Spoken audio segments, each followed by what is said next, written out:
are back. Hello. Welcome back to the channel and welcome back to now the officially named Civil Point Podcast with myself, your host, Ariana Deva. And guess what?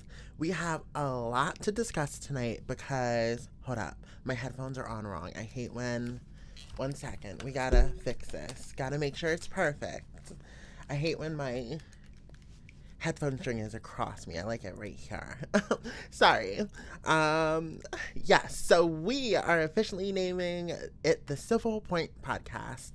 It's a video podcast. We tackle topics of politics. We tackle topics of life.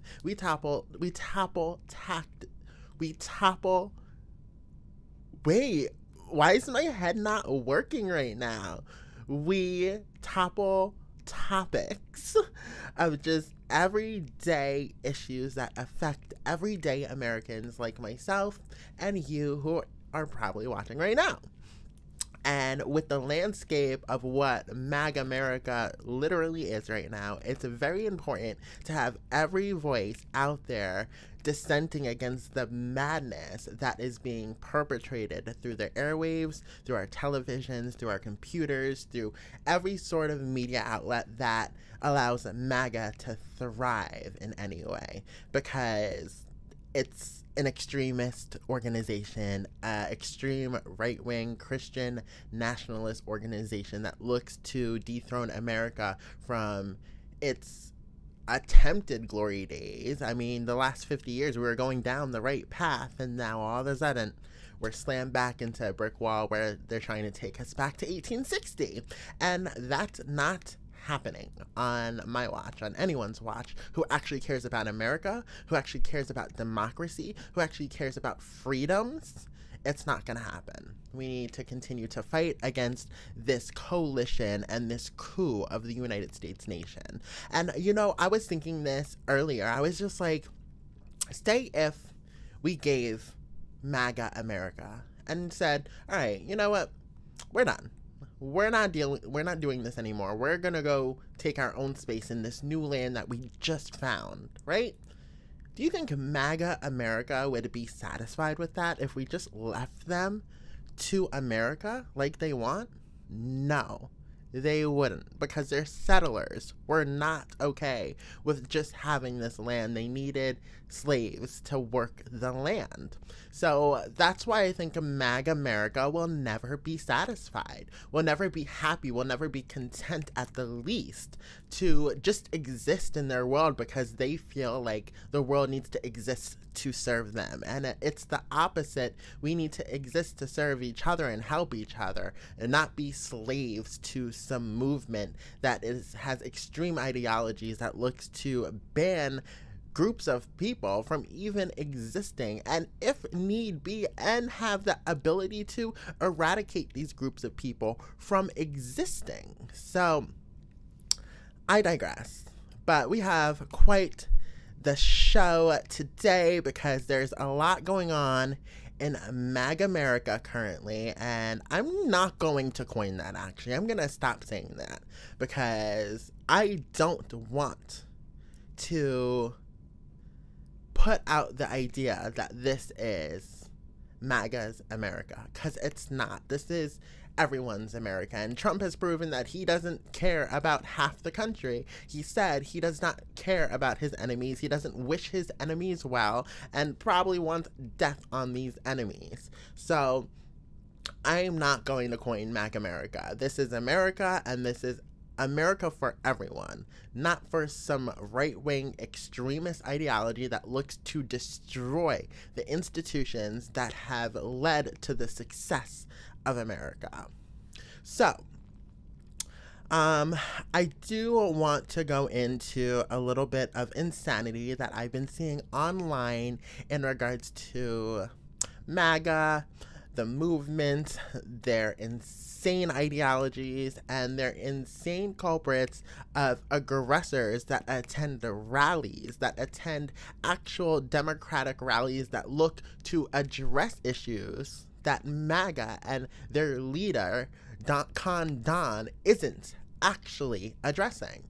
So I was on TikTok and I don't have words for what I saw. I have gratitude for how someone handled it, but in general, I don't have 1 minute. We are not here yet. I don't know why it's not sharing the correct screen. 1 minute, we're gonna get this correct.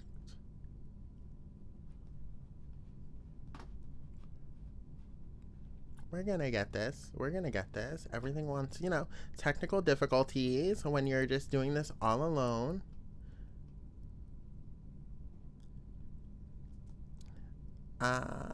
Properties. We're gonna do this. We're gonna get this. Don't worry. We're gonna get this. Don't worry.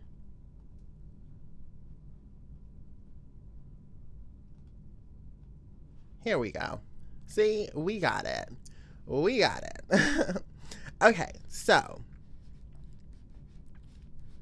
what I has saw online is this happen, and I was disgusted with this woman's demeanor, with her actions, with her words. And these people are obviously aggressors when it comes to walking in to rallies, walking into committees and meetings and throwing out racial slurs and throwing out derogatory remarks that look to incite a crowd of violence. This is what MAGA does. This is what these insane, demented people do because they feel they have the right to. They have grown not only emboldened by the current political state, but they have grown entitled to say these kind of words. So Jasmine Crockett was out at a town hall, and a MAGA influencer, Sara Gonzales, confronted. I don't even want to say confronted because confronted isn't even the word. She literally verbally assaulted Jasmine Crockett. So let's get into this. Jasmine! The people of Dallas deserve better than a fake ghetto hood rat.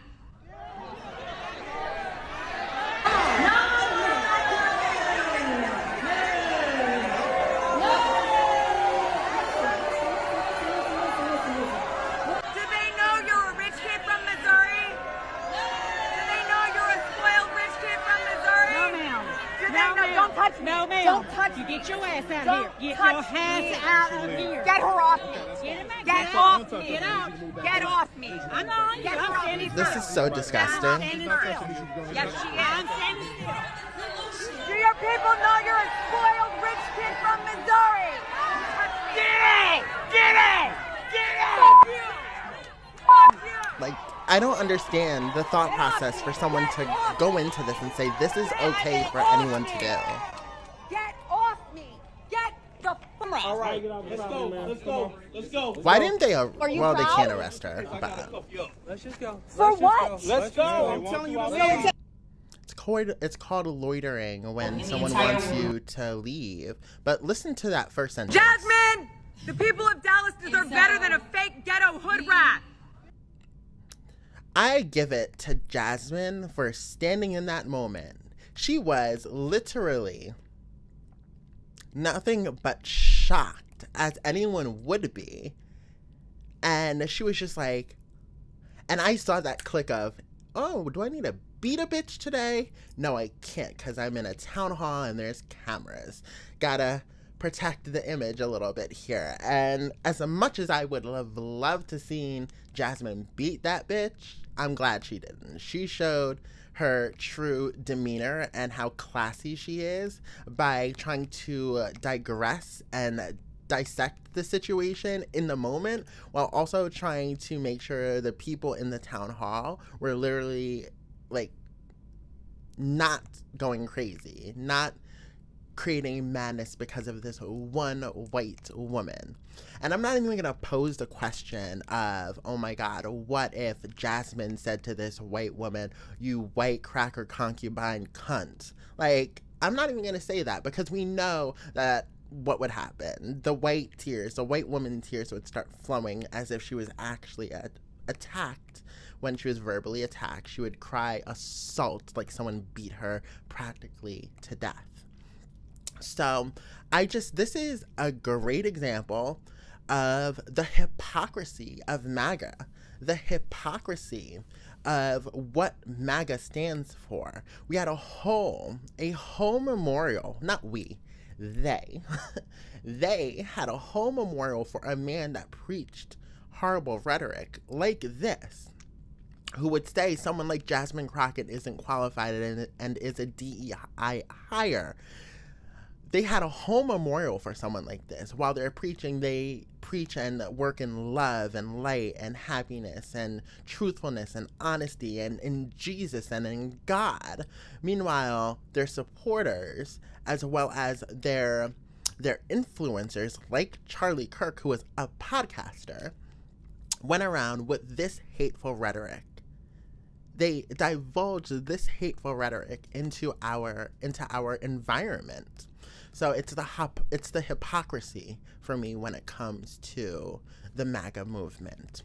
Another crazy thing that I saw was Laura Loomer. I don't know too much about her. I try not to really focus on the influencers because they just look for clout. Like, these MAGA influencers look for clout in the hateful rhetoric that they say from their trash bins and dumpster fires of their mouths. But Jasmine Crockett gets burned by these MAGA influencers. Completely burned. And it's not okay. It's just not okay.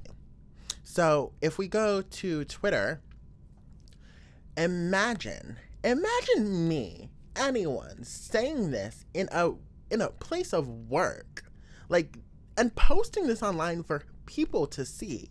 Like, where's the accountability? Oh, right, there's no accountability because these people don't care because they've been emboldened by this administration to spew this disgusting, disrespectful rhetoric, like calling Jasmine Crockett a ghetto black bitch. Like, look at this. Laura Loomer tweeted, "It hurts my heart that we have ghetto black bitches who hate America serving in Congress." This was on the 21st, and I'm pretty sure that's the day of Charlie Kirk's memorial. So instead of crying and being upset and trying to understand your feelings about Charlie Kirk, which we know your feelings is just directed towards hate towards the left, because you have to assume for some reason the left is out to get you guys. The left is persecuting you guys.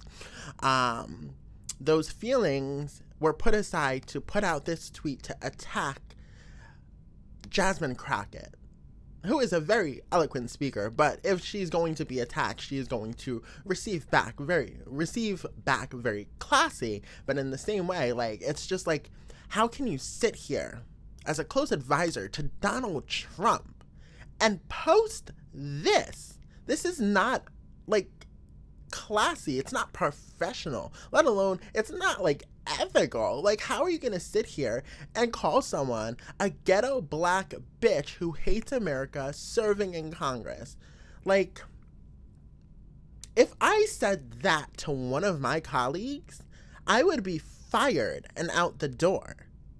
If I said that in my workplace, I would be fired and out the door in 2 seconds. Not sitting on Twitter still with a job close to the highest job and career in the United States and the highest position in the United States, being president of the United States. But the hypocrisy, again, runs rampant when it comes to MAGA, because they like to infiltrate our government and place these disgusting roaches in places of high power that advises the president. Then again, the president is dirty, disgusting, downright gross, and repulsive as it is. But he ran originally on Drain the Swamp, but he has literally filled the swamp. And we've said this man does not want to drain a swamp because he is going to bring the swamp, a new swamp, to our government. And what he has brought to our government is just downright dangerous. It's dangerous, and it's a coup to remove the United States from the trajectory it was on. And honestly, I'm going to say it, I think that Donald Trump and the second term was not only a retributive term, but it was a term to destroy America from the inside out. He's alienating us from our allies. He's making deals and cozying up to dictators like Kim Jong-un and Vladimir Putin, supporting Benjamin Netanyahu and the atrocities he's committing in Gaza and not recognizing Palestine as a state.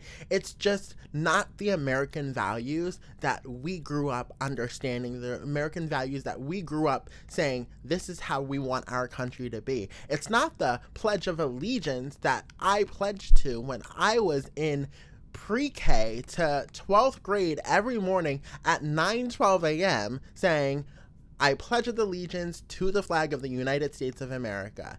No, I didn't pledge to this. I pledged to an America where Americans have opportunity. Americans can choose to exist in any capacity that they want. That's the America I pledged to as a kid. Not this disgraceful piece of crap that is turning into a dumpster fire that needs to be lit on fire.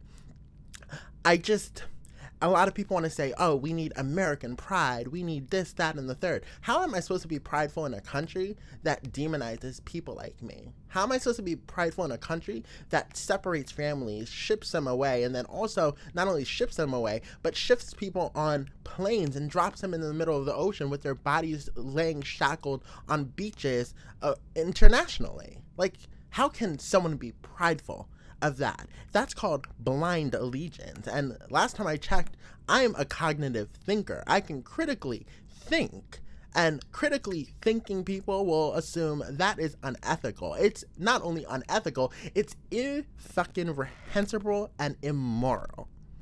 So, I just can't. And there's more tweets from Laura Loomer, but I just don't even want to get into it. It's just so gross, so disgusting, so just not American. These are not Americans. Laura Loomer, Sara Gonzales, these are not Americans. These are traitors and treasonous to America. That's who these people who infiltrated our government and is looking to remove our institutions are. They are treasonous. So, let's move on here. We're going to move on, and we're going to sit here and let's kind of discuss about this Tylenol stuff. Donald Trump and his health administrator, RFK Jr., sat on a press conference yesterday, I think it was, and he literally said that Tylenol is the cause to autism. Tylenol is the cause to autism. This is insanity. And I'm going to play the clip here. So let's go ahead and play the clip.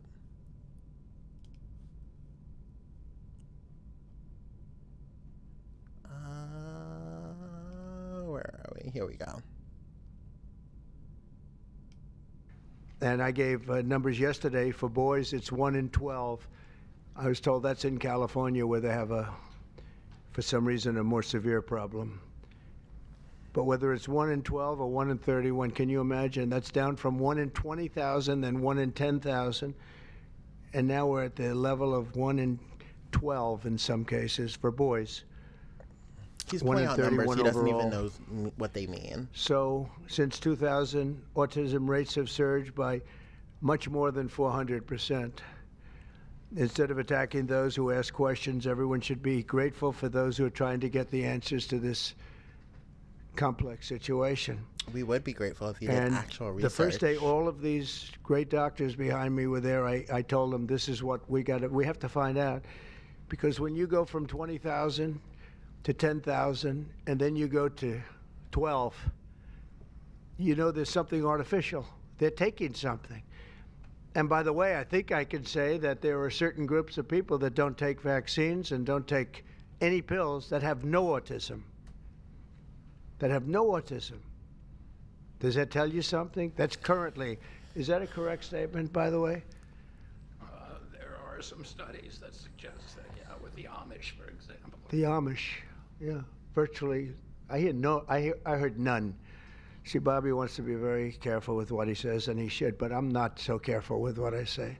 But you have certain groups. The Amish, as an example, they have essentially no autism. This man is just insane. First, he literally just said that he does not give two shits what he says live on air to the American public. That should concern you as an American, because it should concern you because it's like, well, if he has no decorum or moral compass to say what is actually true when it comes to studies and evidence and findings, what makes you believe that whatever he says is true? That's called, again, blind allegiance that you guys need to detract from in this MAGA-scape of a world, because this is going to get you killed. Statements like this is going to get you killed, no doubt whatsoever. And then to sit here and say, in general, like, Amish people don't have autism. No one in those communities have autism. That's insane to say without factual evidence to back it up on a press conference, a presidential press conference about autism. Where are you getting your facts from? Where are you getting your evidence from? Where are you getting your studies and your tests from? There's no factual evidence to back this up, these claims up that Donald Trump put into the universe. And it's just hypocritical that he's standing at a podium talking about how he found a cure to autism, or not found a cure to autism, but found a culprit of what causes autism, versus actually doing research and time. He wants a gold medal. He wants recognition. This is what this presidency is about. It's about clapping for Donald Trump and petting his toupee and telling him, good girl, good girl, good girl, instead of him actually doing the work of a president and making this country a better place, especially when you're trying to claim that you found a culprit and an actual identifier to what causes autism with no factual evidence to back it up. It's insane to me. Effective immediately, the FDA will be notifying physicians that the use of well, let's see how we say that. Couldn't even pronounce the name right. Acetaminophen. Acetaminophen. Is that okay? Which is basically commonly known as Tylenol. How are you going to get on a live press conference and not know how to pronounce the name of a drug that's in the name Tylenol? So that's why he needed to say Tylenol so many times, because he couldn't pronounce the name acetaminophen. Like, are you kidding me?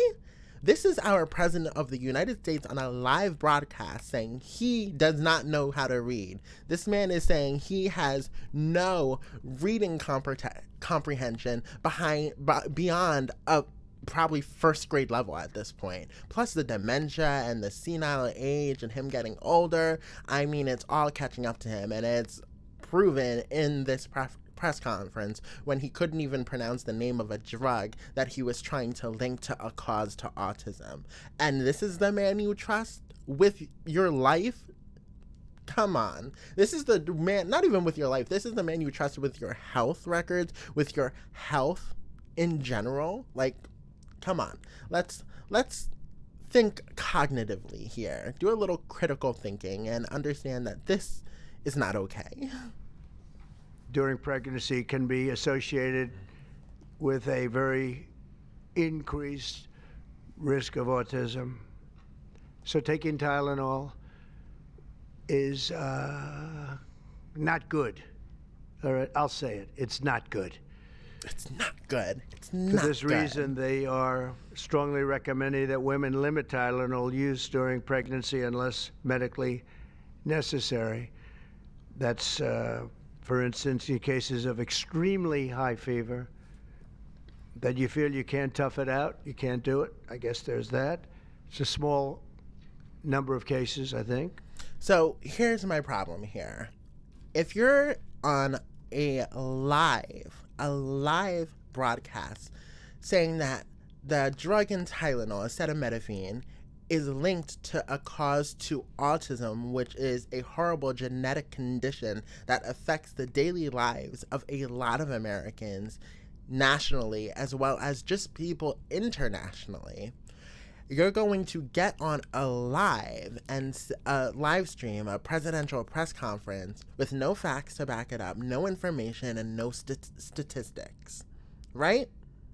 And then you're going to sit here and say, don't take Tylenol at all. It's bad. It's bad for you. Don't take it during your pregnancy because it causes autism. But then you're going to roll back what you just said 32 seconds ago and say, well, if you have this unbearable fever or headache or something that is unbearable, it's okay to then take Tylenol, when you're saying that the cause and link to autism is from the drug that's in Tylenol. You're disregarding your whole stance prior. You're disregarding your studies that your World Health Organization is literally sitting here saying, RFK saying that Tylenol is linked to autism. So this is my problem with this administration. They have no coherency. They have no factual evidence about claims. They have no factual evidence about their administration with actual studies and evidence when it comes to genetic conditions that affect actual people. I'm going to say this right now. As a educated American, please don't listen to this man that is on your screen. Don't listen to this grown baby who needs to be petted on his toupee to have any sort of resemblance of official capacity to feel wanted. He is an insecure man who has no idea what he's talking about 24/7. He rambles on and he has no idea how to pronounce the drug acetaminophen. Are you kidding me? Like, girl, bye. Please do your research and listen to your doctors. Don't listen to this man, Donald Trump, because it's not going to get you anywhere. It's very bad. Very bad. I'm telling you now, it's bad. Go to your doctors, not Donald Trump. So when we talk about the Tylenol thing, the evidence is totally inconsistent and inconclusive when it comes to it. I want to talk more about the neurological and developmental condition when it comes to it. I took some notes here because I did some research of my own, as you all should do. And I wanted to know where this study came from in regards to a link between Tylenol and autism. So it started to be early observed in the early 2010s. So a few studies noticed a statistical association between prenatal acetaminophen use and higher risk of autism spectrum disorder. These studies relied on self-reported medication used by mothers, which is prone to a recall bias. So there is a factor in itself that is, if you're using a recalled medicine, then it's going to, of course, have issues within your body. And if you're pregnant, it can affect your actual pregnancy and your child in the long run. If you're using recalled medicine that is not factually found to be supportive of what the drug is supposed to do for you, then of course you're going to have complications or you're going to have effects of that medicine. So they also couldn't separate whether the underlying condition, like a maternal fever, infection, or pain, was a real factor influencing brain development. So when you think about it that way, there's so many different factors when it comes to a woman taking Tylenol, including bodily functions and bodily actual fevers or sicknesses or illnesses that can actually affect a pregnancy and affect a baby inside the woman's womb instead of the actual medicine. So when you look at the multiple factors, women aren't just taking Tylenol to take Tylenol. They're taking Tylenol to reduce a fever. They're taking Tylenol to run the risk of not having an illness anymore. That is why Tylenol is ingested. So when you think of the actual drug as well as the drug mixed with the underlying conditions such as fevers, infections, and pain, it can create a multitude of factors that intertwine that could cause the genetic defect of autism. So to sit here and say Tylenol is the only significant cause seems dangerous when women are now and possibly could sit in a pregnancy and have a high fever, and it could be detrimental to their pregnancy that could lead to miscarriage. Instead of listening to a doctor, they're going to listen to the President of the United States, who has no capacity in healthcare to even give this kind of advice. Yes, he's being advised by RFK, but RFK has no capacity to sit here and give this kind of advice, especially when there's no studies and no evidence, no trials when it comes to this that significantly point to Tylenol being a link to autism. So when we talk about autism, some meta-analysis suggested a slight increase in risk of neurodevelopmental issues with frequent acetaminophen in use in pregnancy. So frequent, that's the word. When you talk about the drug, if you're frequently using it, it could possibly cause a greater risk to a pregnancy. So it's also about the amount of times you take that drug. It's also relied on the amount of times that's ingested in your body. So there's just so much more to investigating this claim that Tylenol links to autism than what Donald Trump can understand, what RFK would understand, because they're known to dilute facts and findings to get a golden award for themselves. They just want a trophy instead of actually trying to help public. So it's just, I, in the end, say, go to a doctor. Go to a doctor, because a doctor is trained. They have studied. They know their actual credentials when it comes to understanding medicine, when it comes to understanding bodily function, when it comes to understanding neurodevelopmental disorders. Your doctors know better than Donald Trump. Your doctors know better than Donald Trump. Doctors over Donald. Just remember it. Doctors over Donald. So when it comes to Trump, honestly, I think this was another act of his misinformation and another act of just throwing everything against the wall he can to deflect from the Epstein files. That is exactly what is going on. He's trying to deflect from the Epstein files. And when, speaking of the Epstein files, I just want to actually, the National Mall had a statue put up of Donald Trump and Jeffrey Epstein. And let's get that on the screen here. Isn't this crazy? And I love how this is pictured in front of the one of our government buildings here. Oh man, I'm trying to get this back up here on my screen.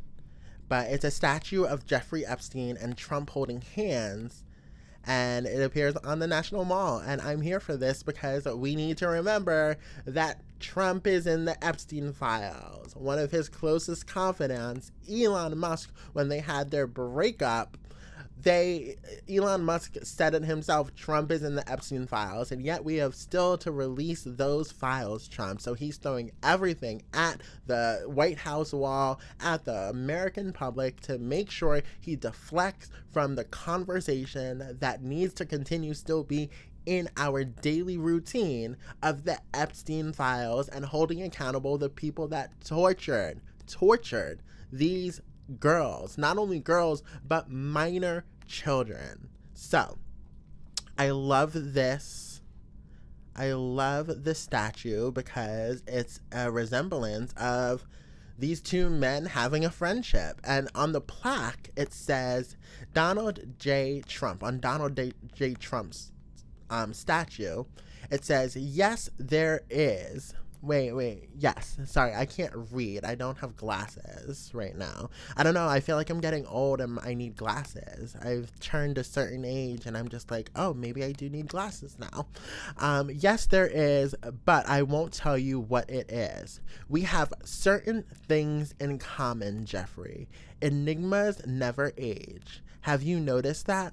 A pal is a wonderful thing. Happy birthday, and may every day be another wonderful secret.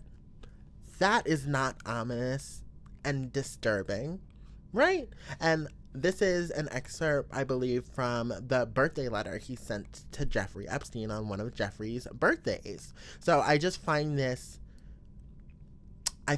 statue between Jeffrey and Donald to be very significant, because it's like they had a friendship, they were close, they were pictured together. Jeffrey Epstein was at Donald Trump's wedding. You don't just invite random people to your wedding. I mean, yeah, you're rich, Donald Trump, you can invite as many people as you want, but Jeffrey Epstein, especially with the rumors at the time of him being this PDF, come on, this man had a friendship with this man, and this statue is in honor of their friendship for Friendship Month.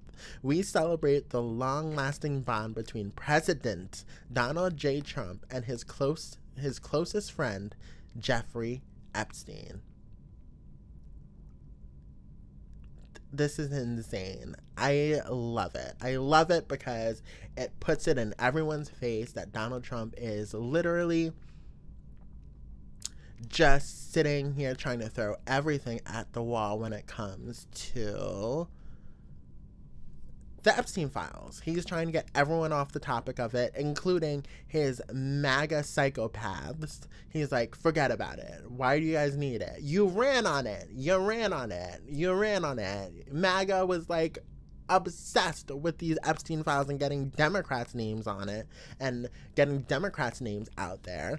But now that Donald Trump's in office and we know he's on the Epstein list, it's like, oh, no, it didn't exist. He's trying to gaslight us to believe that the Epstein list didn't exist when Pam Bondi literally said a list existed. Not only that, Kash Patel is looking to probably resign from his role, and because of this whole debacle when it comes to the handling of the Epstein files, which honestly, they all just need to go. They all just need to go at this point. But when it comes to like his controversial statements and actions to throw everything at the wall when it comes to this issue, to avoid talking about it, addressing it, holding people accountable for the disgusting and despicable actions they did to girls and minor children, he's going to do everything he can because he was named in those files, and whatever is named in those files, whatever his name is attached to, must be so egregious because he's throwing everything at the wall. He's now trying to label transgender people as terrorists, which is insanity. They also tried to have transgender people and remove their rights for the Second Amendment, which the NRA came out and was like, wait, hold up, we don't support that. Anyone can own guns, so we uphold the Second Amendment for everyone. So if the NRA, of all people, is coming out against Donald Trump and saying, we don't agree with that stance, this man done lost his mind. The NRA, of all people. So the NRA is upholding our Constitution more than our President of the United States understands the Constitution, because we know that man has never read the Constitution a day in his life. If he did and could properly comprehend it, he would understand that the things he's doing right now are illegal and unconstitutional, and that's why he has so many lawsuits thrown against him practically every day when it comes to his presidency. He's threatened to remove federal judges, or he's threatened to remove as well Federal Reserve Governor Lisa Cook. He also conducted unilateral military strikes without congressional authorization.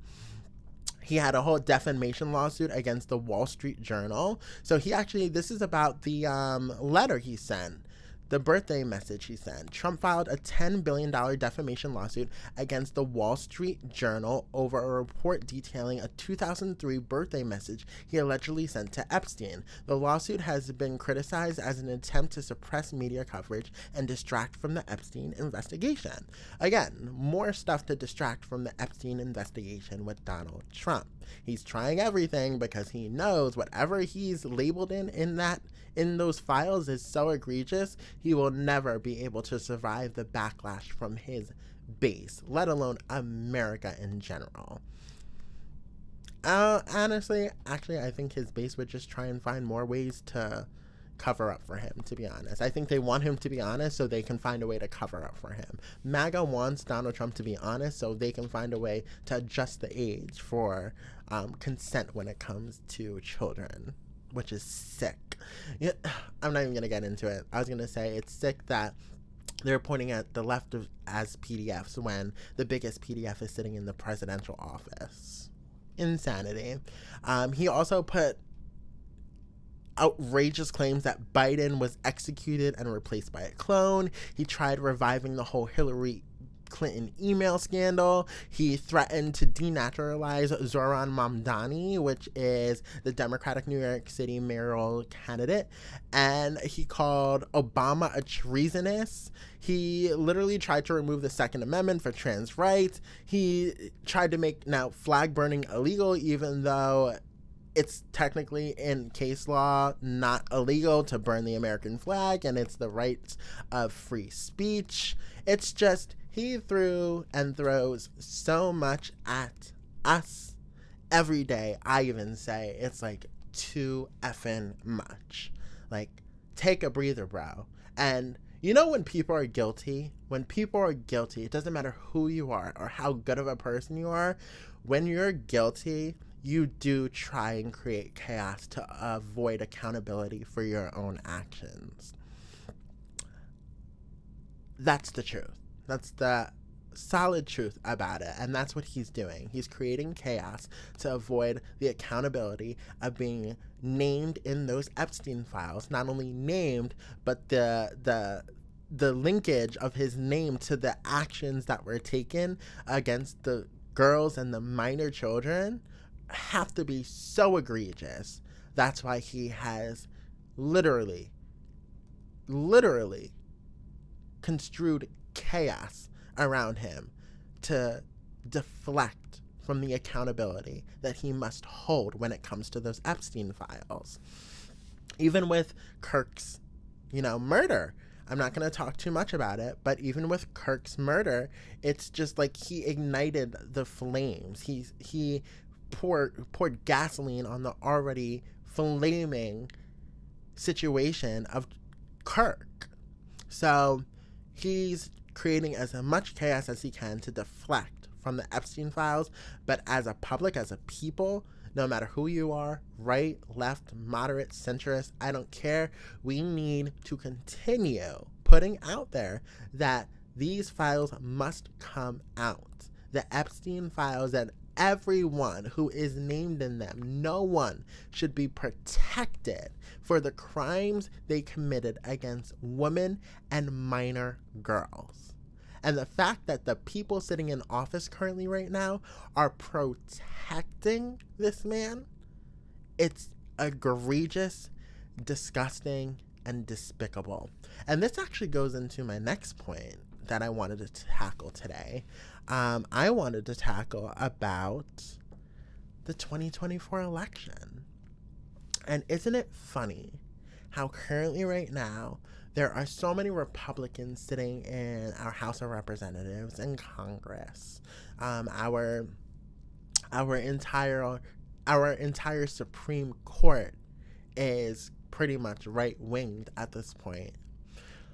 Isn't it funny how the Biden administration conducted the investigation on the Epstein files? Not only that, it's been kind of an investigation going on for more than just Biden's tenure as president.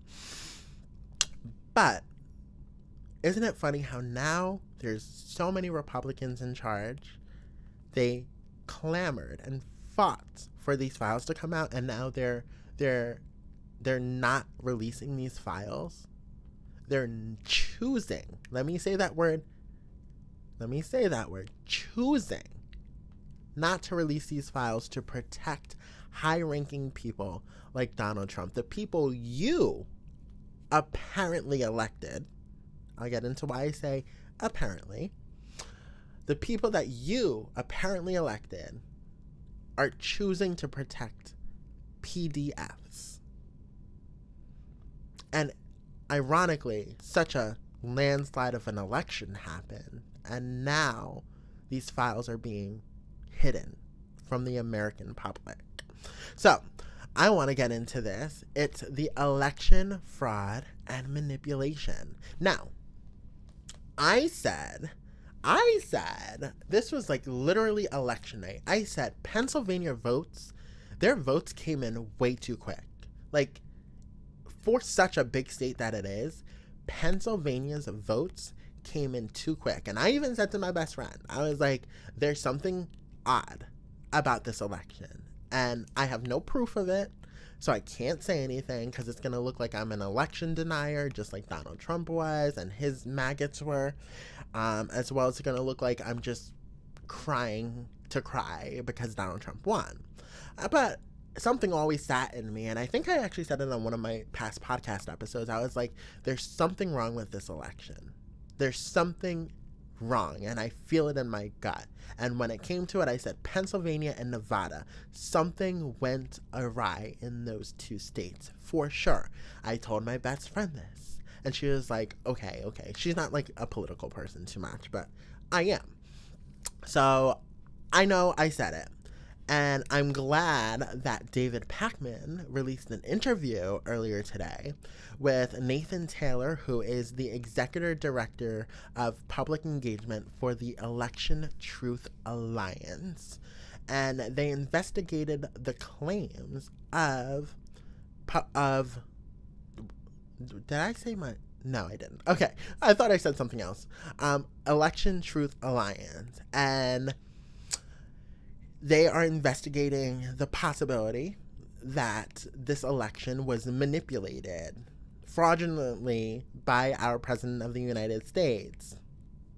Isn't it ironic how Elon Musk, a tech giant billionaire, had access to these machines prior to this election?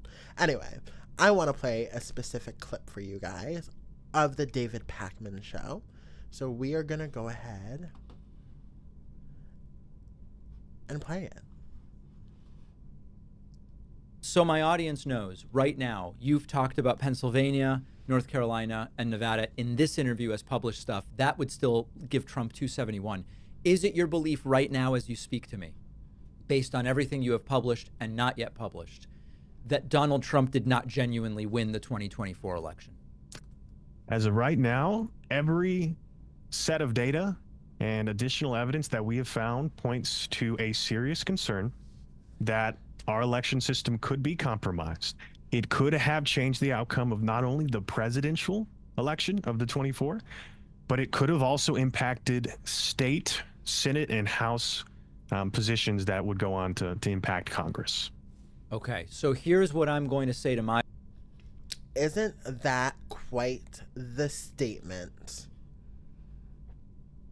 Isn't that quite the statement? So Nathan literally said that, sorry, I'm trying to get this up here. Nathan literally said that this election, the 2024 election, could be compromised. And I said it. I felt it. I had a gut feeling about it, but I had no proof. But now it looks like proof is starting to show in regards to this election and the possibility of the election being stolen or at least compromised in a position that gave Trump an advantage. So when you hear and listen to the interview between David Pakman and Nathan Taylor. Nathan Taylor is part of the Election Truth Alliance.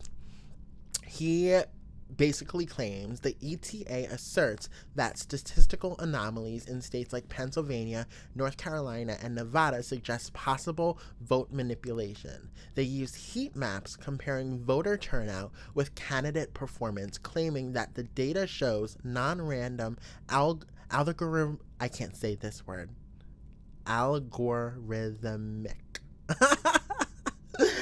patterns consistent with ballot stuffing or digital manipulation. So they're saying the ETA is saying and putting out the claims with evidence, not just baseless claims, with evidence that this is a strong possibility that the 2024 election was stolen from Kamala Harris. Okay? So, not only that, let's talk into like the specific findings. In Pennsylvania, which is a state that I originally thought that election night went too quick for Pennsylvania. Something went wrong when it comes to those ballots and the voting count machines. Something went wrong. So, in Pennsylvania, ETA claims that their model shows up to 190K to 200K anomalous votes, potentially enough to overturn Trump's reporting margin of 121K. So essentially what they do is that they use heat maps to show the voting ranges when it comes to actual votes casted in the ballots. Similar concerns were raised with Nevada. They cite evidence from counties where hand-counted precincts differed sharply from machine-counted ones, suggesting a possible machine-related manipulation. So I can't explain it as good as someone who is investigated these claims can, obviously. But the heat maps basically show the amount of votes versus the amount of voter turnout, to my understanding. And I think this is very, very credible evidence when it comes to proving voter manipulation, voter fraud, and essentially a stolen election fraud, which is not far off when it comes to Donald Trump, because he is the biggest fraud of them all. He pointed the finger saying that his election in 2020 was stolen. Well, guess what? Guess what, baby? We're pointing the finger back at you with actual proof. And that's the one thing. That's the one thing when it comes to Trump's administration. There is never proof. Even when it comes to the Tylenol. I think this is the basis of Trump's administration. His claims never come with proof or facts, and his base does not give two shits about that, which is scary. They are blind followers to a blind allegiance of MAGA. But when now other people are investigating these claims with no bias attached to it, and actual proof comes up, such as heat maps that show the difference in actual voters versus voter possible manipulation when it comes to the electronic voting counting machines, it is very strong evidence that in particular states like Pennsylvania and Nevada, which I said we need to watch out for, very suspicious. It's just funny that now this data is coming out about our election night and our election, which could now pose significant threat to future elections when it comes to election fraud and election manipulation. I don't know. This is insanity. Everything is just so insane when it comes to this presidency. Every day, it is just something new that you just can't grasp, because it's just so out of the realm of a logical ability to cognitively digest and understand. It's like, when does it stop? Like, when does the crazy train stop? And I'm fearful that right now we are in a place of fascism when it comes to this country. We are no longer on the road. We are in fascism when it comes to Donald Trump, the administration, their plans, and how they're implementing their plans. I mean, Donald Trump essentially got Jimmy Kimmel kicked off the air, even though ABC now rehired him. The FCC and actual broadcast companies that handle ABC's distribution is like, we're not going to air Jimmy Kimmel still. So it's just such a chokehold on this country and such an abuse of executive power that this man does not have.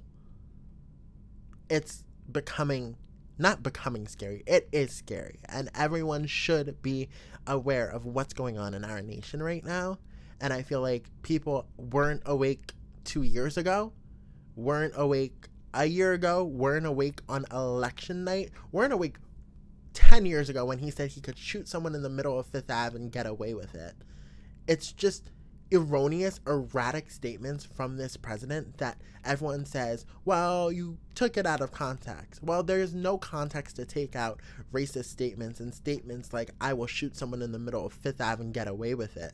There's no context to take it. That's not an analogy. We're not contextually trying to argue things here. He's saying what he means, and he's going about what he means in what he says. So we just need to really be on guard and continue to now not fight by going high. We need to fight fire with fire in regards to what Kamala Harris said. She was on, I believe she had a lot of interviews over the last day or so.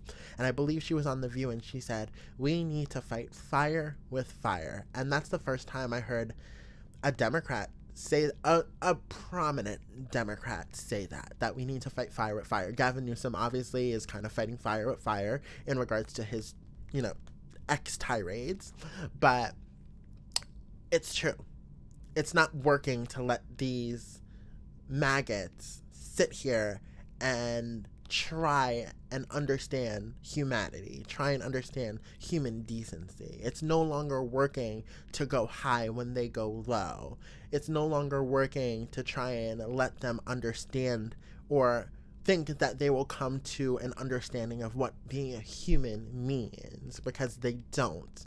It's time that we not just when they go low, but we need to go to hell when it comes to these people. You can't fight ignorance with education. You can't fight ignorance with people who are cognitively and critically thinking to have this country develop into a country that could be accessible and loving to everyone.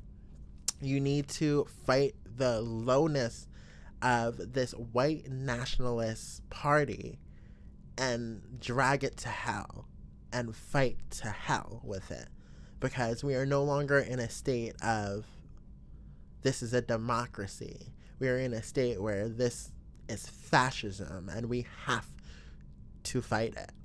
And there's no other way to fight it other than fighting fire with fire. And sometimes you have to,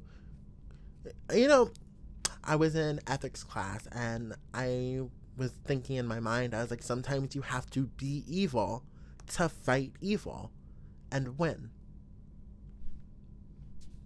Anyway, guys, this is the end of the podcast for tonight. Thank you for joining me on the Civil Point Podcast. I am your host, Ariana. If you guys haven't already, you guys can definitely go ahead and subscribe. I would love and appreciate that.